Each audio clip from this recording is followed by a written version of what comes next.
Tired of searching for peace in a chaotic world?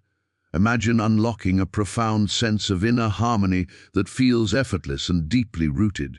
This video explores Joel Goldsmith's revolutionary approach to spiritual understanding, providing a practical, unseen bridge to a more peaceful and balanced existence.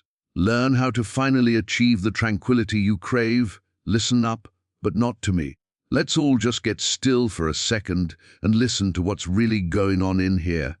He was all about cutting through the noise, the drama, the stress, the endless scroll on your phone, the whole 9 yards. He called that stuff the carnal mind. We just call it our brain being totally jacked up on caffeine and anxiety 24/7. So let's get this party started. You're here because you're tired of the chaos, right? You're done with feeling like a ping-pong ball in a dryer, bouncing from one problem to the next. You want that inner zen, that sweet spot of peace, and you want it NOW, not in some, maybe one day, fantasy. Well, I'm about to break down Joel's ultimate life hack. It ain't about adding another chore to your to-do list. It's not about fixing your messy life. It's about unlocking a door that's already inside you, a door to a peace that's so solid, so legit, that the outside world can't even touch it. So, if you're ready to find out how to stop chasing peace and start letting it rock your world from the inside out, you gotta stick around, because this is gonna flip your whole script. So it's not about battling the storm outside. It's about discovering the unshakable calm deep in your core. It was always there, you just forgot where you left the key. And that's the real deal. It's the wildest thing. The second you stop trying to get peace and start realizing you are peace, everything changes. But hey, don't just take my word for it. You got to live it to believe it. So here's your call to action. If this hit differently for you today, do me a solid. Smash that like button. Drop a comment with the number F4 for the 54 chapters in the Infinite Way, his main jam, and subscribe to the channel. It really helps get this message out to more folks who are searching for the same thing you are. And I gotta ask, what if this was just the very beginning? What if the very next moment held a revelation for you, just waiting to be uncovered? Stay curious, family. Peace. So, let's get into it. The first thing you gotta wrap your head around is this whole idea of the carnal mind. Now, Joel didn't use fancy psychological terms. He kept it 100. He called it the adversary. And let me tell you, this adversary isn't some monster hiding under your bed. It's the non-stop, chattering voice in your own head. It's the soundtrack of your life that's always running in the background, feeding you a constant stream of fear, worry, judgment, and straight-up nonsense. Think about it. You're just trying to have a quiet moment, and boom, your brain hits you with, "Did you send that email? What did they think of you in that meeting? You got to figure out that problem by Friday." It's like a browser with 50 tabs open, and you didn't open a single one of them. This carnal mind is the source of all the drama, all the conflict, and all the feeling of being separated from any real, lasting peace. It's the noise that makes you feel like you're on the outside of harmony, looking in. But here's the kicker. And this is where most people get it twisted. This carnal mind has no actual power of its own. None, zero, zilch. It's a total imposter. It's like a movie projector casting shadows on a wall, making you believe the drama is real, making you jump at the scenes.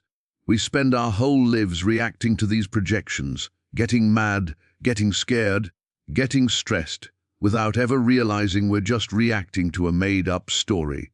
We're fighting ghosts. The problem is, we think this voice is who we are. We identify with it. We believe it's lies. When it says, "You're not good enough," we nod and get anxious. When it says, "That person is your enemy," we get defensive. We are taking orders from a crazy person living in our attic. This is the great illusion. The carnal mind is a phantom operator, and we keep paying its salary with our attention and our belief. So the first and most crucial step on this path isn't to get peaceful. It's to wake up to this fundamental truth that the chaotic voice in your head is not the boss of you. It's not your true identity. Your real self, what Joel called the Christ or the divine consciousness, is already there underneath all that noise. It's the silent, aware presence that is actually watching the carnal mind do its crazy dance. You are the awareness behind the thought, not the thought itself. This is the ultimate power move. It's not a fight, it's a realization. You don't beat the carnal mind into submission. You just see it for what it is, a false claimant, a squatter in the house of your consciousness. And in that simple, profound seeing, its power over you begins to fade. You start to understand that the harmony you're seeking can't be found by rearranging the furniture the carnal mind is throwing around. It's found by turning your attention away from the noise and toward the everlasting, quiet presence that was there all along. Now, if that first piece is the what, the recognition of the imposter mind, then this right here is the game changing. So what? Because once you get a glimpse that you are not that noisy tenant in your head, the immediate question is, well, who am I then? And where is this piece supposed to be? And this is where Joel dropped a truth bomb that can completely rearrange your reality if you let it. He taught that the kingdom of God, that state of perfect harmony and peace, isn't a location you travel to. It's not a reward you get for good behavior or for finally solving all your problems.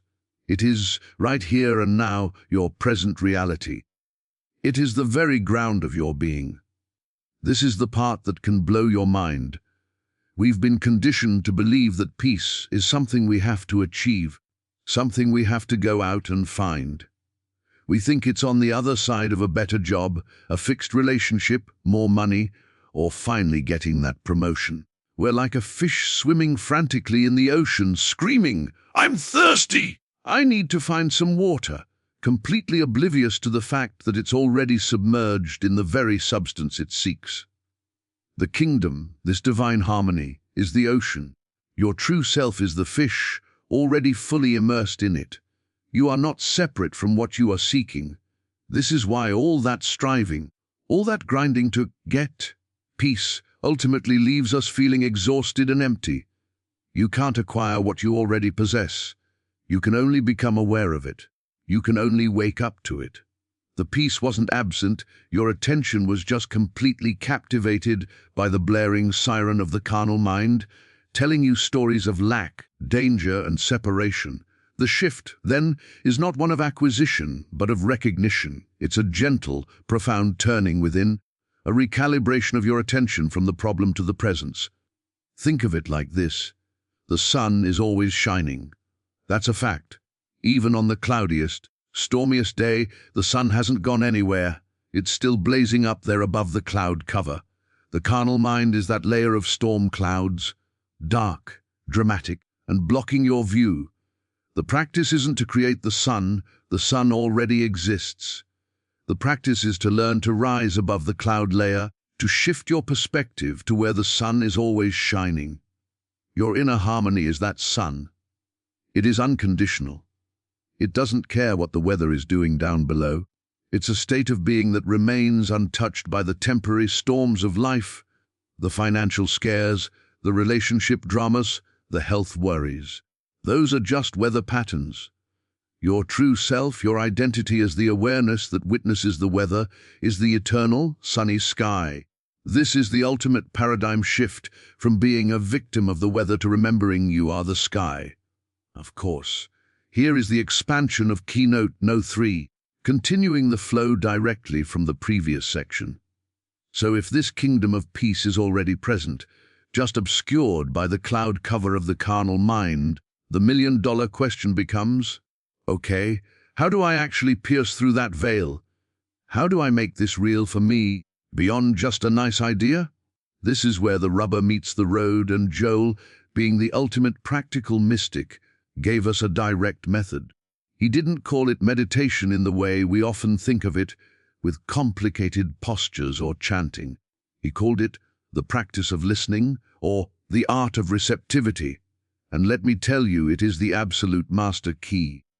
This isn't about listening for a thundering voice from the heavens. It's the polar opposite of the carnal mind's frantic activity. The carnal mind is all about doing, striving, figuring it out, and chasing answers. The practice of listening is about undoing. It's a conscious or deliberate choice to become still and shift your entire focus from being the problem solver to being the humble receiver. You are essentially standing down the army of your own thoughts and creating a space of silent expectancy. You're turning down the volume on the outside world and the inside chatter, and you're tuning your inner dial to a different frequency. The frequency of the divine, of your own Christ consciousness, of that ever-present kingdom. In practical terms, this looks like you, maybe in the morning before the day hijacks your brain, just sitting down and getting quiet. Not to demand anything, not to beg for solutions, but to simply be present with the truth you've just learned. You might sit and acknowledge, the carnal mind is not me. It is a phantom, it has no power. And then you wait. You might gently hold a spiritual truth in your awareness, like God is the only life, the only substance, the only power, not to analyze it with your intellect, but to let it sink down from your head into your heart. You are, in essence, creating a vacuum, and nature abhors a vacuum. By consciously ceasing the mental noise, you are making room for the divine consciousness to fill that space with its own knowing, its own peace, its own solutions. This is not a passive daydream. It is the most active form of inactivity you will ever undertake. It is how you stop being a human's doing and remember you are a human as being. In that sacred silence, a profound trade happens. You let go of your limited sense of self, your worries, your plans, and in return, you receive an infusion of something far greater, an intuitive knowing, a wave of comfort, a sudden clarity, or simply a deep, abiding quiet that nothing in the external world can shatter. This is how the already present kingdom moves from a theological concept to a lived experience. It is in these moments of pure receptivity that the clouds of the carnal mind part, not because you fought them, but because you stopped giving them your attention and turned your face back toward the sun. You are in that moment, not seeking God, but allowing God to reveal itself to you as you. This is the practice that rewires your entire existence from the inside out. This practice of listening, of creating that inner vacuum, naturally leads us to the most radical and empowering cornerstone of the entire teaching. When you consistently step back from the carnal mind's drama, you begin to perceive a fundamental law of the universe, one that completely rewrites the rules of how life works. Joel called it recognizing God as the only operative power. Now stick with me, because this can sound like heavy theology, but it's actually the most liberating idea you'll ever encounter. It means that there aren't two powers at war in your life. A power for good and a power for evil, a power for health and a power for sickness, a power for success and a power for failure. There is only one power, one divine consciousness, one infinite source, and it is all there is. This power is not a person in the sky, it is the very fabric of reality, the intelligence behind life itself, and it is unconditionally good. The carnal mind's entire existence is a lie built on the premise of two powers. It has you convinced that your safety, your worth, and your well-being are dependent on you battling against a hostile universe. You're fighting against other people, against circumstances, against your own body, against the economy. It's you against the world. But what if that's the ultimate illusion? What if the only thing you've ever really been battling is a shadow? When you grasp that God is the only operative power, the entire concept of an enemy or an adversary in the outer world collapses. There is nothing out there with any genuine power to harm the real you, the spiritual being that you are. A challenging person, a frightening diagnosis, a financial setback, these are not powerful, independent entities. They are temporary forms, appearances that the carnal mind is interpreting as threats. But they have no more inherent power over your spiritual identity than a shadow on the wall has the power to stab you. This understanding is the ultimate game changer. It means you stop trying to solve your problems by mustering your own personal, limited human power to fight against other seeming powers. That's a battle you can never truly win, because you're fighting on the level of the illusion. Instead, you turn away from the problem altogether. You turn ours within to the practice of listening, and you acknowledge this one power. You don't praise for things, you abide as in this truth.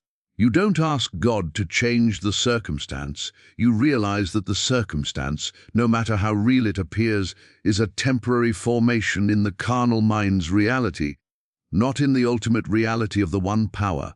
Your work is to stand firm in the truth of this one power, and as you do, the appearance, the shadow, must adjust to align with the only reality there is.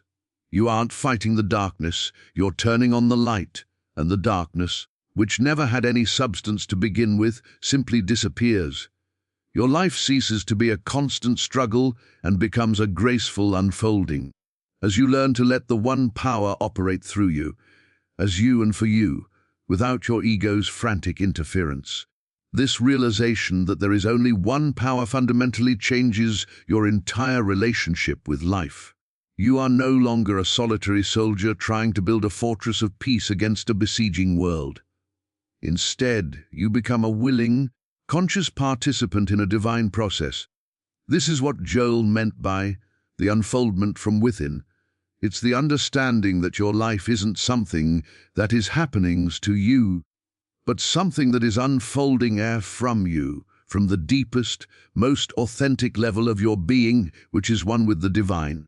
It's the difference between trying to paint a beautiful picture by copying it from the outside and simply holding the vision in your heart and allowing the painting to emerge naturally from the canvas itself. The carnal mind operates on a model of external assembly. It believes you have to go out, gather the right pieces, the right job, the right partner, the right amount of money, and then assemble them into a life that looks like peace and success. It's a life built on blueprint and force. But this is why it feels so exhausting and fragile, because you're constantly having to defend and maintain that construction against the elements. The path of unfoldment is the exact opposite. It is an organic process, like an acorn naturally unfolding into an oak tree. The acorn doesn't struggle and strive to become the oak. It doesn't look at a maple tree and feel insecure. It simply yields to the intelligent life force within it, and that innate intelligence directs the entire process of growth, branch by branch, leaf by leaf. Your role, then, is not to be the architect of your life, but to be the fertile ground. It is to tend to that inner connection through the practice of listening, to weed out the doubts and fears of the carnal mind, and to simply get out of the way. The intelligence, the creativity, the solutions, the right relationships, the supply you need. They do not need to be manufactured by you or hunted down in the world. They are all latent potentials encoded within your own Christ nature, waiting for the right conditions to emerge. Your job is to provide those conditions through your conscious alignment with the one power. You don't need to know the as-how. The as-how is the domain of the carnal mind, which always demands a 5-step plan. Your work is to know the dive, what, the truth of your oneness with God, and the infinite intelligence of the one power will handle the how in ways your limited human mind could never conceive. This is the ultimate trust fall. You stop pushing the river and instead you learn to float with the current. You begin to see that every circumstance, even the ones the carnal mind labels as bad or disastrous, are simply part of the unfoldment. They are the necessary friction that polishes the stone, the pruning that encourages stronger growth. You start to see a divine order orchestrating events, not for your personal, egoic comfort, but for the ultimate revelation of the perfect spiritual idea that you are. Life ceases to be a series of random accidents and urgent emergencies, and becomes a sacred journey of revelation where your true, whole, and harmonious self is being progressively revealed to you from the inside out. And this brings us to the final and perhaps most graceful piece of the puzzle. When you truly live from this place of inner unfoldment, recognizing the one power and withdrawing faith from the carnal mind, you step out of a universe of transaction and into a universe of gift. This is the radical reality of living by grace, not karma. Most of us are living under the brutal, unspoken law of karma, the cosmic system of cause and effect, of action and reaction. You do good, you get good. You mess up, you get punished. It's a spiritual economy of earning and deserving, and it's a heavy, heavy burden. Your carnal mind is the chief accountant in this system, constantly keeping score, reminding you of your debts, your shortcomings, and why you haven't yet earned your peace. But grace operates on a completely different frequency. Grace is the free, unmerited, and unconditional flow of the one power into your experience. It is not something you earn, it is something you earn. It is the very nature of the divine, and since your true identity is one with the divine, it is your natural state of being. You cannot be outside of grace any more than a fish can be outside of water.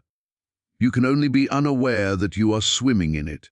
The shift from karma to grace is the shift from believing you have to build a life to accepting the life that has already been given to you. It's the difference between a servant who must work tirelessly for their meal and a child who simply receives everything from the abundant table of their parent, not because they did anything to deserve it, but simply because of the nature of the relationship. Living by grace means the pressure is off. The need to constantly get it right, to be perfect, to atone for your mistakes, to anxiously manage your spiritual resume, it all dissolves. You realize that every moment is a new beginning untouched by the past. The carnal mind's record keeping is a complete fiction. You are not here to pay off some karmic debt from a past life or a past mistake. You are here to express the infinite, unique individualization of God that you are. Your supply, your healing, your guidance, your right activity, they don't come because you finally racked up enough good deed points. They flow to you and through you as a natural consequence of your conscious alignment with the source.